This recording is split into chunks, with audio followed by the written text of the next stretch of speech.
वरवंटी या गावामध्ये सोयाबीन पासून दूध बनवण्याची प्रक्रिया चालू केलेली आहे। SSPच्या वतीनं हा प्रशिक्षण कार्यक्रम चालू आहे। प्रशिक्षणाच्या 9व्या दिवशी इथल्या महिलांना सोयाबीन प्रक्रिया करून दाखवण्यात येत आहे। सध्या दूध बनवण्याचं प्रॅक्टिकल चालू केलेलं आहे। ह्याच्यामध्ये पहिल्यांदा 8 तास सोयाबीन भिजत टाकलं, नंतर त्याला बाजूला काढलं, बाजूला काढल्यानंतर त्याची हातानं साल काढून घेतली, नंतर लोण्या इतकं मऊ होईपर्यंत थोडं थोडं पाणी टाकून क्रश करून घेतलं। त्याच्यानंतर त्याची जे ओकारा तयार झाला त्या ओकाऱ्यामध्ये 8 पट पाणी टाकलं आणि आता शिजवून घेतोय। 10-15 मिनिटांमध्ये ह्याला शिजलं की हे सोयाबीनचं दूध तयार होतं।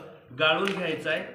जे दूध खाली जे पांढरा पदार्थ पडेल ते दूध तयार होईल। त्याच्यानंतर वर जो पुरचुंडीमध्ये येणारा भाग जो आहे तो ओकारा असेल, त्याच्यापासूनही वेगवेगळे पदार्थ बनवता येतात। पुढे दूध बनलं तर त्याचं पनीर बनवता येईल। पनीर बनवलं की त्याच्यापासून पुढे आपल्याला कलाकंद सुद्धा बनवता येईल।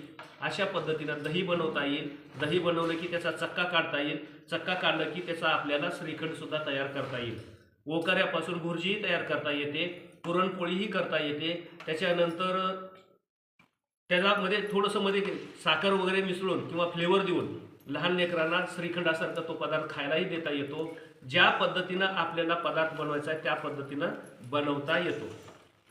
तर आता हे दूध बनवून घ्यायची प्रक्रिया चालू झालेली आहे। एकसारखं हलवायचं आहे, बुडाला लागणार नाही या पद्धतीनं याला ढवळायचं आहे। खाली बुडाला लागू नये, बुडाच्या बाहेर येऊ नये याच्यासाठी काळजी घ्यायची आहे आणि हळूहळू एकसारखं न थकता याला हलवून राहायचं आहे।